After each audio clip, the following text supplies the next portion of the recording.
negatively affects people's health more than anything else.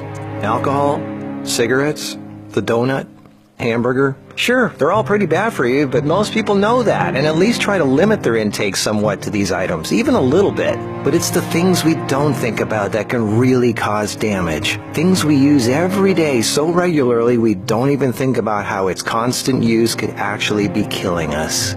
The real culprit is the chair.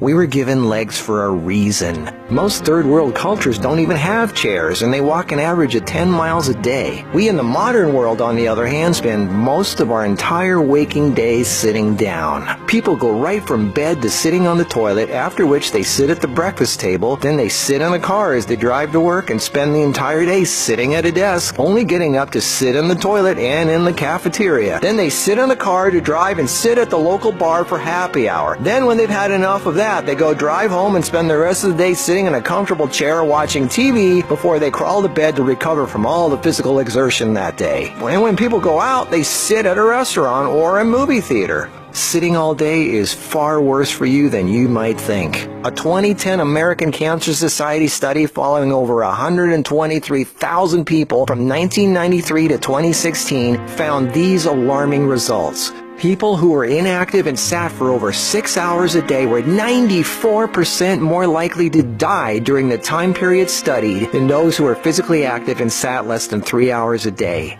That's almost 100%. And get this, findings were independent of physical activity levels. The negative effects of sitting were just as strong in people who exercised regularly. 60%, that's over half of employees surveyed, were convinced they would be more productive if they had the option to work on their feet. Medical experts have started referring to long periods of physical inactivity and its negative consequences as sitting disease. Below this video are links to an endless list of medical studies showing physical inactivity and low fitness are serious threats to cardiovascular health. Even with a low body fat index, sitting has been linked to non-alcoholic fatty liver disease.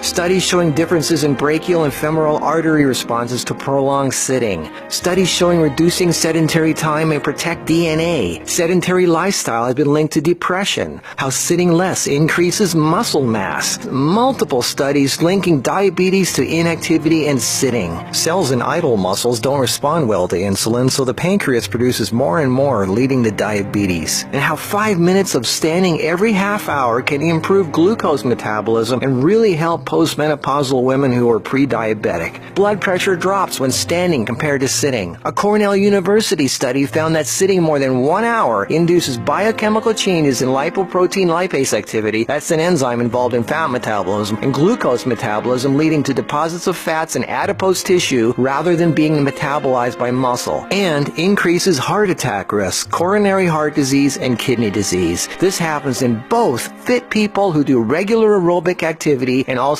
unfit overweight people. This means regular exercise does not cancel out these effects of sitting the rest of the day. Sitting a lot is asking for trouble, no matter who you are. Another study at the University of South Carolina found that men who reported more than 23 hours a week of sedentary activity had a 64% greater risk of dying from heart disease than those who reported less than 11 hours a week. And many of these men routinely exercised. Cholesterol, blood sugar, triglycerides, diabetes, heart disease, and a number of health problems all became apparent. Studies have linked sitting to a greater risk for colon, breast, and endometrial cancers. Sitting for long periods of time can cause blood clots to form, which can travel to the brain, causing a stroke. Speaking of blood clots, lungs are twice as likely to develop pulmonary embolisms. Lack of physical activity leads to hypertension, high blood pressure, sleep apnea, snoring, compression of spinal discs, herniated lumbar discs. The Washington Post reported sitting a lot also causes leg disorders, varicose veins, swollen ankles, deep vein thrombosis, muscle degeneration, hip pain, and worst of all, a limp, sagging rear end, because the glute muscles not only don't get used, circulation is cut off from the weight of the whole body pushing down on it. Medical News Today announced that our chairs are slowly but surely killing us.